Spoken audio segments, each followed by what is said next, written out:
Hey guys, welcome back. So let's jump right into this. I take the wig and I break it into three sections, one on each side and then one in the back. And here we're going to be changing the base color, changing the overall color of the wig. I'm going to start by just carving out the section that I'm going to be working within. And I'm just making sure that everything is nice and heavily saturated. This is very simple, but there is a reason why I applied it this way and opposed to the other way that I applied the base color. And we'll talk about that throughout this tutorial. So now I'm just going to apply the color on the underside and the back, making sure that I get that nice and fully saturated. And then I'm just going to go through in vertical sections and just make sure that I'm applying that deep down into the base of the wig, down where all those tracks are, just making sure that I take very small subsections and making sure that I apply that color good. I'm going to do this until I get to the middle portion of this section that I'm working in, and I'm going to start applying the color in a different manner. So, while you're watching this, I'll go ahead and talk to you about how I determine how I'm going to apply my color or how I'm going to do the base shift. So first of all, this wig that I'm working on is 20 inches. If I work on anything that's longer than 20 inches, I usually will apply the color in zone 2, going down to zone 3. And when I'm done with that throughout the whole wig, I'll go back and apply the color in zone 1. Another thing that determines how I apply the color is if the density of the wig. So if the wig is more than 180% density, I'll apply it in the other manner that I just spoke of, where I'll apply the color in zone 2 and 3 throughout the whole wig, and then I'll go back and I'll put it in zone 1. The reason being is because when you have more density in the wig, a lot of that density is throughout, but the thickest part is usually at the cap area or where the top of the tracks are. So with that being said, when it's so compacted down there, it gives off, it increases heat. So what happens is if you apply it like I'm applying it in this particular video and it's thicker than 180 or it's longer than 20 inches, it'll have a tendency to increase the heat down in the base, in the scalp area, and it usually will give you like a hot root effect. So to avoid that, again, if it's 20 inches, if it's longer than 20 inches, I'll apply it in the other way. If it's more than 180% density, I will apply the color in the other way. And it doesn't matter if the wig is 12 inches long, if it's 12 inches and 200% density, I'm going to apply it in the other fashion. But for this wig today, I'm just doing a very simple application where I'm applying it at the root first and I'm dragging that color down all the way through to zone 3, and I'm just allowing it to process. So I've sped this up because it's very simple. So you guys can just go ahead and watch this and I'll come back to explain a little bit more.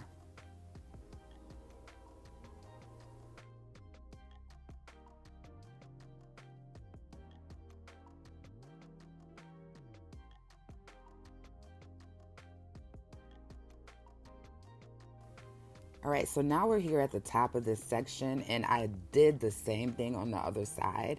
I didn't record it because I didn't think it was necessary. I just mirrored everything that I did in this section on the other section. So we're going to end up moving into the side section in just a few seconds here. And here we go. So I'm just, like I did in the back, I'm just carving out this portion of this section. So this would actually be like a subsection. It's just a very large subsection.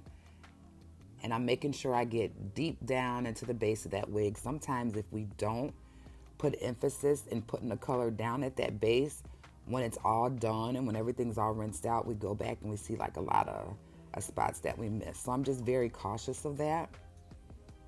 And as you can see, I'm just, breaking this subsection into tinier subsections and applying that color down at the top of the tracks And then once I get done with that, I'm going to go ahead and pull the color through into zone 2 and zone 3. Very simple concept and very easy to do.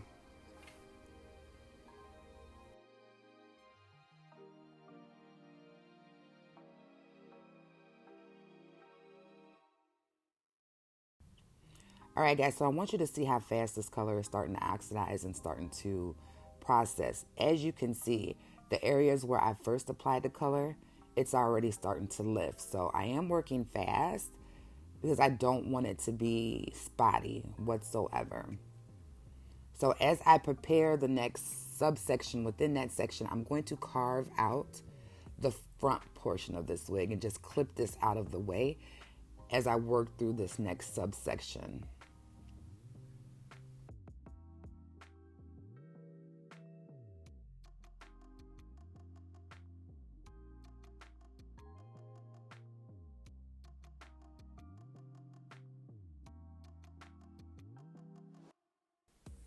All right, so let's talk a little bit about color theory here. Anytime you lift, whether you're lifting with color, high lift color, or lightener, you're going to expose warmth, which would be your remaining pigment contribution. And then when you choose your color, you can choose from a warm, you choose a neutral, you choose ash, or you can choose the double ash. And there's also additives that can be added into your color. What I chose to do this was an ash, a level 6 ash, and I also added in an ash additive that would help control a little bit more of the warmth. So technically, our results is going to be more of a neutral, maybe a little bit more refined, but it's definitely not an ash in the final result. And that is because warm plus ash equals neutral. If I wanted it to be a true ash, I would have had to chosen a color that was a double ash, and I did not. And the reason why I didn't do that is because I like for there to be some warmth left over, because the warmth allows the light to go through, which in turn to me is more pleasing to the eye. Sometimes when we go, especially on darker levels, when we use like a double ash, if I would have used a 6 double ash, the results would have been a lot darker because the amount of light that cannot be absorbed through the ash and the eliminating of the warmth. So I am going to write out a little guide, which is really easy to follow on, your remaining pigment contribution after you lift, and then the type of color that you choose, whether it's a warm, a neutral, ash, a double ash, or even if you use an additive, and what your results will be. But again, because I used an ash and I did use an additive, but I didn't use a double ash, my results for this is really not an ash brown. I call it ash brown, but really it's more of a refined neutral or more of a controlled neutral finish. I hope I didn't confuse you there, and if I did, once you see the visual, it'll all make sense.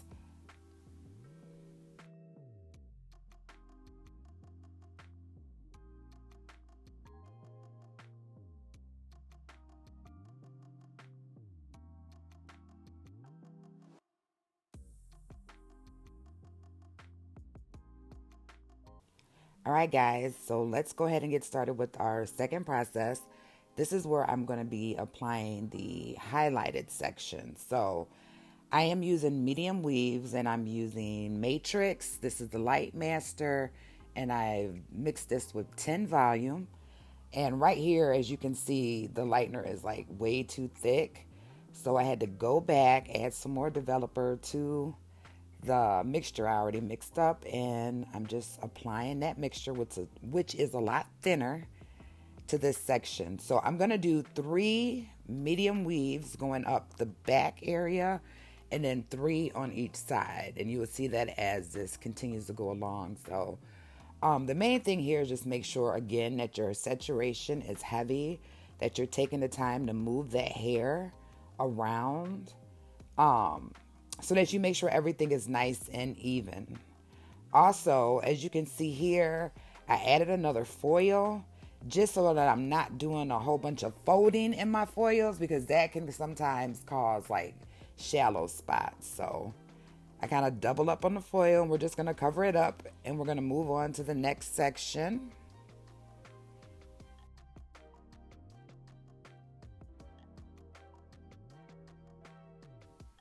Okay, so here I'm just breaking this subsection into two because it was a little bit too thick for me. And I'm going to continue with my medium weaves. And I make sure that in these sections that I'm working on in the back and on the sides, that the weaves are medium in size. I do find if they are too small, they kind of get lost throughout. So medium works perfect for your back area and your side area. And as we go up, some of the weaves will be a little bit more thinner. Not a little bit more thinner, but they'll be a little bit thinner. So just continue to apply your lightener. And again, this is 10 volume with the Matrix Light Master, which I absolutely love. And I'm going all the way up to the top of the foil.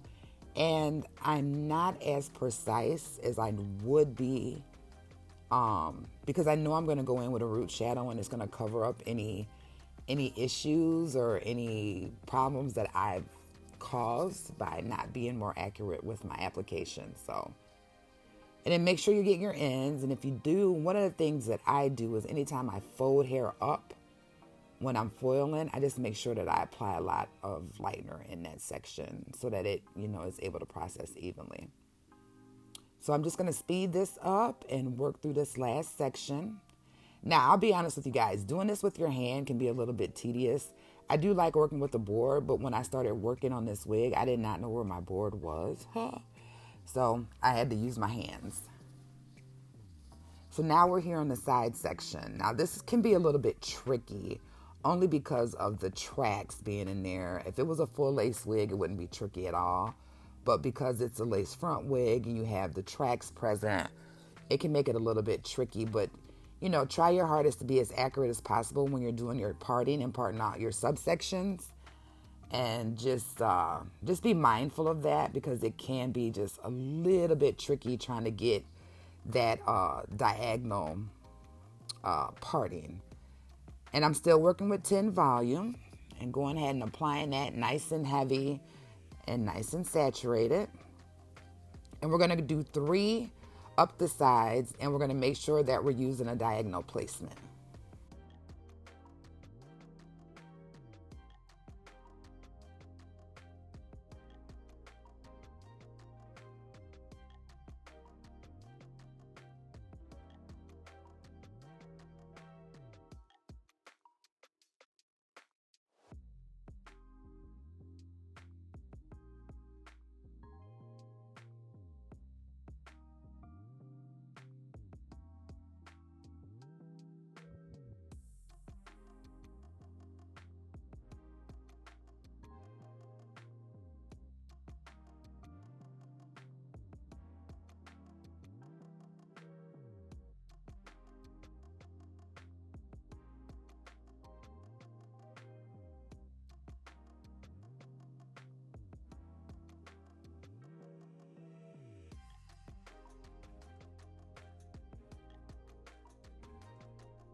Okay, so this is what it's going to look like when you are done with the other side.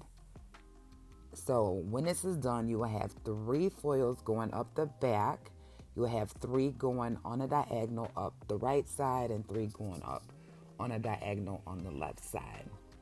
So now we'll move into like the middle of the back area. So I would say that might have been about 3 to 4 tracks up. And we're pretty much going to leave that whole section with no highlights in it. I'm going to highlight right above this section, and I'm taking out both of the ends because, again, I don't want my sections to be wider than my foil. And we're just going to go in here and we're going to do these in medium weaves like we did in the back. That's just going to give us some dimension in the interior. And here I'm going to tease these. And I'm giving it a nice good tease. As you can see, it's still kind of thin. The section is not too thick as far as like how wide the weaves are. And I'm still working with my 10 volume here. I'm just using whatever is left over in the bowl. And then I'm going to switch up to the 20 volume as I work up to the top. And then when I get to the front, I'm going to switch back to the 10 volume. So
okay, so we're going to move on to our next little subsection, making sure that you take those ends out because you don't want those longer than the foil. And we're going to continue to use our medium weaves, and we're also going to tease.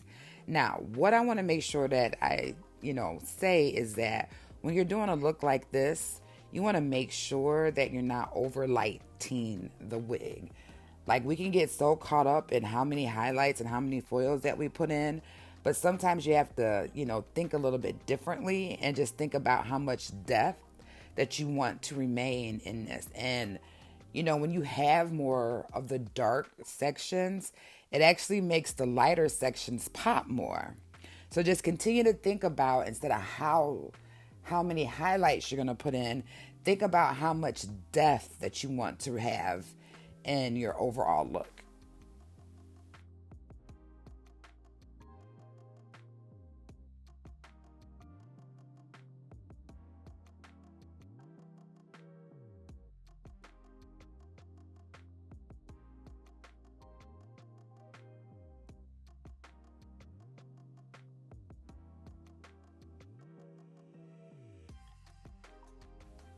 Okay, so let's start working in our money piece section.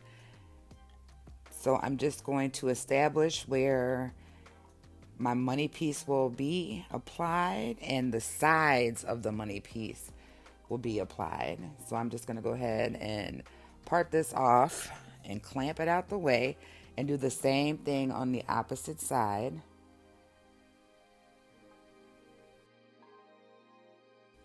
Before I forget, I'm going to switch back to using 10 volume as I work through this section here.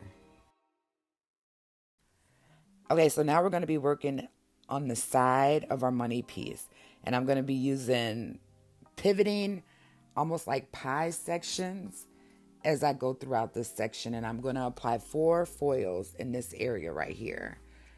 So go ahead and part that off. I do want you to keep in mind, if you are a person like me and you don't do any customizing, then make sure that you leave out enough hair. If not, what's going to happen is when the person goes in to customize the wig, whether it's the consumer or another stylist, they can potentially pull out all of these highlighted sections when they're doing their customization. So again, if you're like me and you don't do any customizing, just make sure that you leave enough hair in your very first foil on the side to compensate for the customizing. But if you are a stylist that does the customizing yourself, you can go ahead and customize the hairline first, and then you don't have to be so concerned.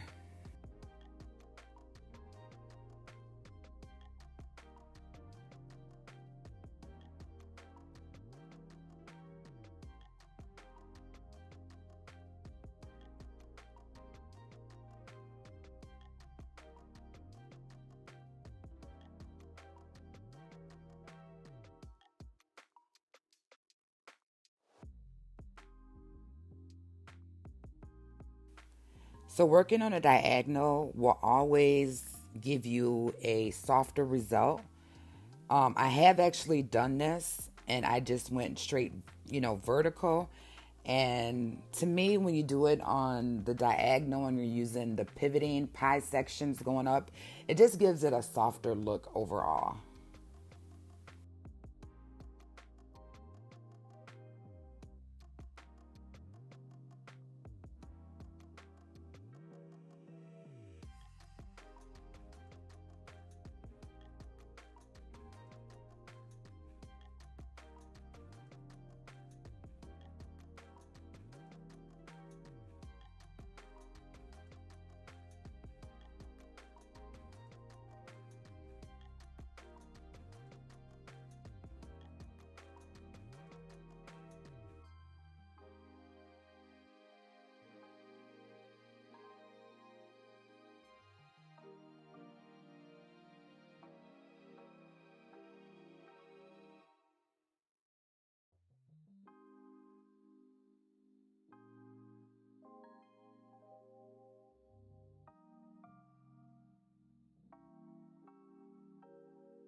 Okay, so now we're in the front part, and I'm going to continue to use those pivoting pie shaped partings throughout this section here.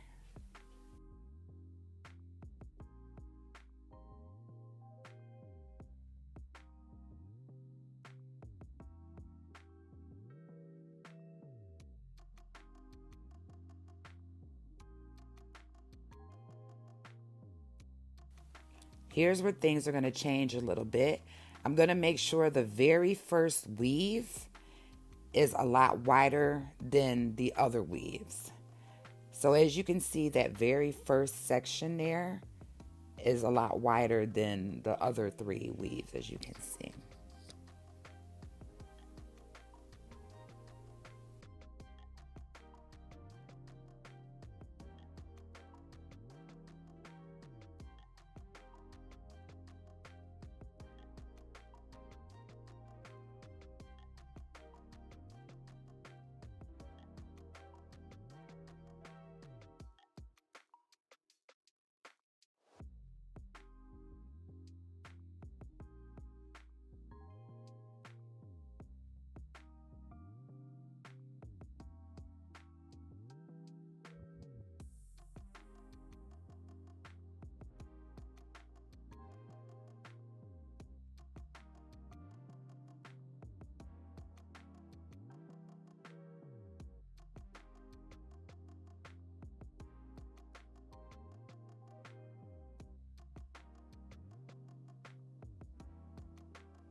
So this is what it's going to look like when you're done with your foils.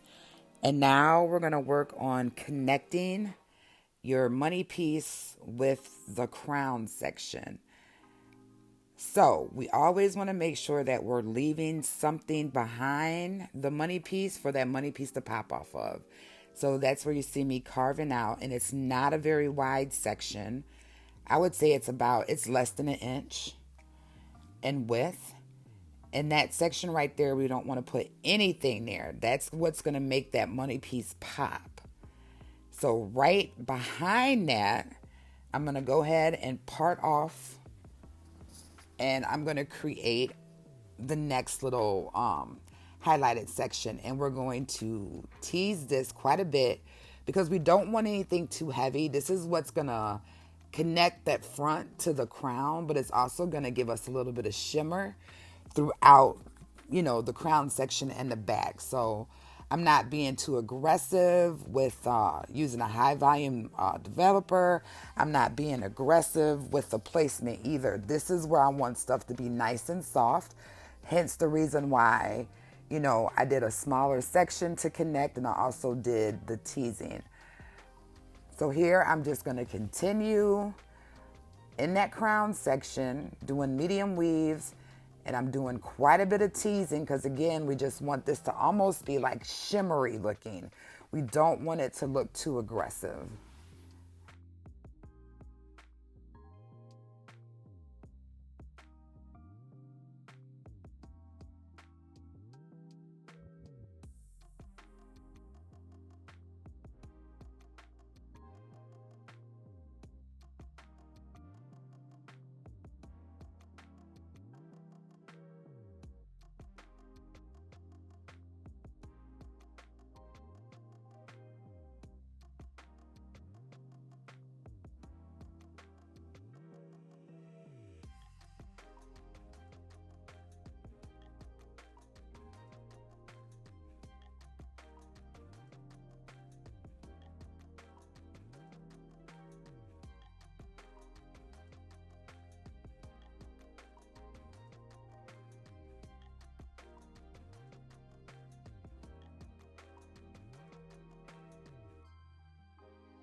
Okay, so now I'm going to connect the back of the crown section to the front of the back section.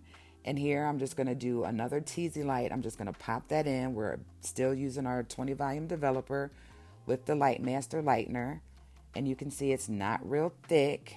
We just want to make sure that this is nice and soft. So this is pretty much the end of the highlighting portion. I don't really have a time frame on this. I kind of watch it. I want it to lift to at least a level 8. So I'm going to watch it till it gets to a level 8. The cool thing about this, you can be as creative as you want. If you want it to be more light, you can just pop in a few more of the Teasy Light foils.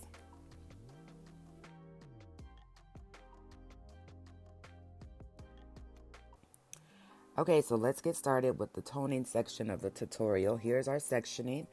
I have our money piece section out. I also have two sections, one on each side of the head, and then a very large section in the back.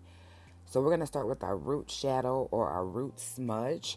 Going to go ahead and apply that to the back, and we're going to apply that to the top as well of this subsection.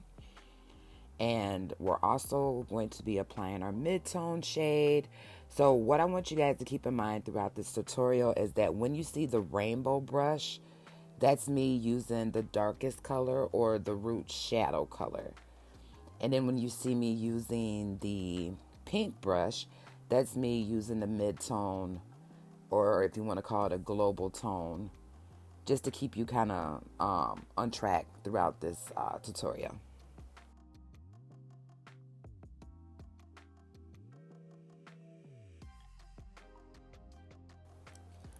Okay, so as you're applying your root shadow, don't be afraid to extend that down.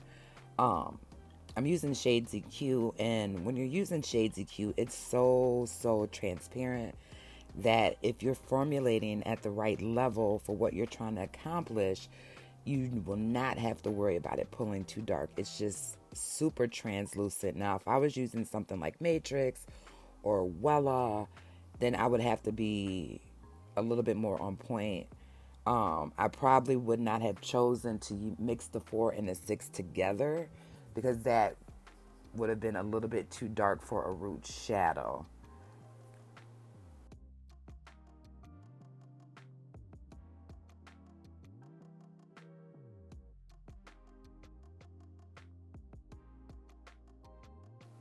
Now I do find when I'm using like a brush, like a hairbrush, to kind of blend the two colors together, it really gives me a seamless blend instead of trying to use the hair color brush or the tint brush to get that perfect blend. So I do encourage you all to, use your brush to kind of merge the two colors together so everything kind of blends seamlessly. As you see, I'm brushing everything and I'm going from the top all the way into that darker shade and I'm brushing it straight through to the ends.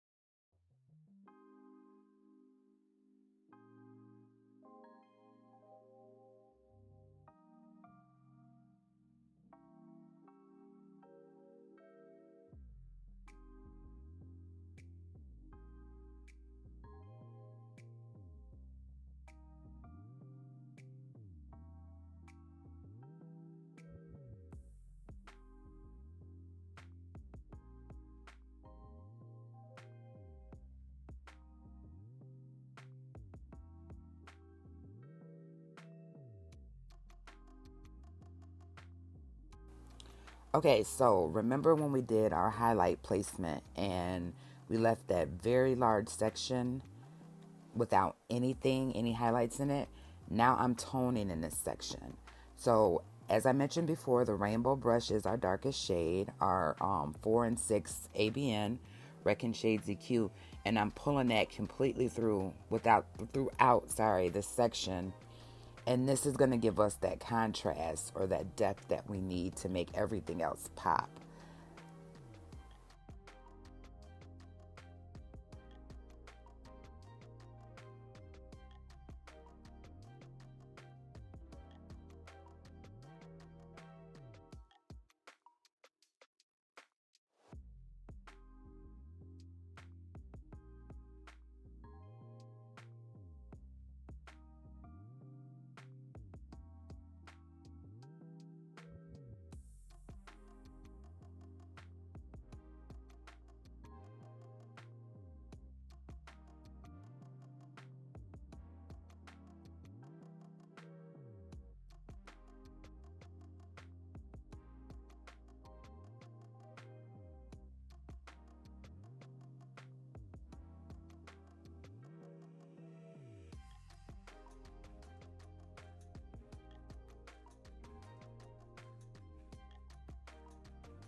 Okay, so now we're on the side and I'm just applying my root shadow and I'm going to go in between those tracks in that particular subsection and I'm going to go ahead and apply my mid-tone, brush it through and go ahead and move up this section and do not forget about the area that we didn't put any highlights in. We want to make sure that we're taking that root shadow color and we're going to apply that root shadow color completely throughout that subsection. So as you see here, I'm dragging it down. This is that section that doesn't have any highlights in it. And we just want to make sure that we brush that through. So this is pretty much what they like to call zone toning. So you're using different formulas and different zones to create a seamless blend. Again, they call that zone toning.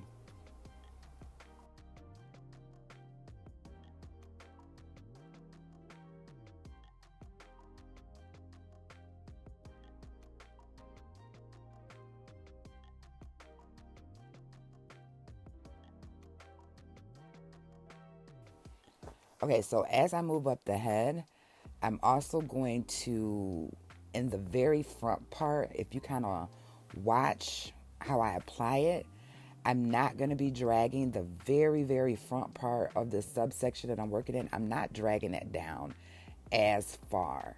So in the end, it's going to almost resemble a teardrop for the way that I'm applying this, because it's a little bit further in the back. And then again, as I'm getting closer to the money piece, I'm not dragging it down as far. So that would be considered more of a teardrop application in this particular section here.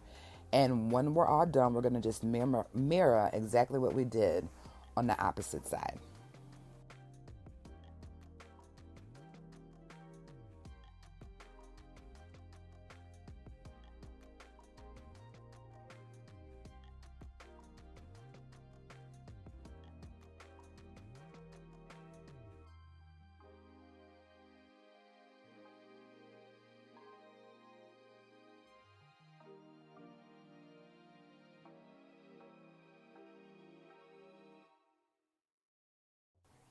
Okay, so now let's go ahead and work in this money piece section.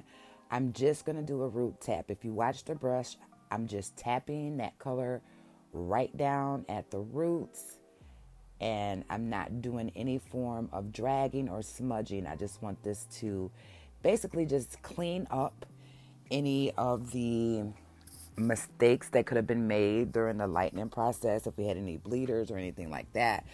Also, it's just going to provide a smooth and beautiful transition from one shade to the next. And then I'm just going to apply that mid-tone, I can't talk, that mid-tone shade throughout the rest of our money piece section. And I'm doing that throughout the whole section. I just break the section up so it's just easier for me to work within. All right, so this is going to end this tutorial. I'm literally going to let this process for the full 20 minutes and then do a rinse in tamped water. I'm also going to do one light shampoo just so that the wig doesn't smell like any type of chemicals as I ship it off. So in the end, you will see a picture of the final results, and I hope you enjoyed just this tutorial. And if you decide to try this, make sure you tag me in your posts.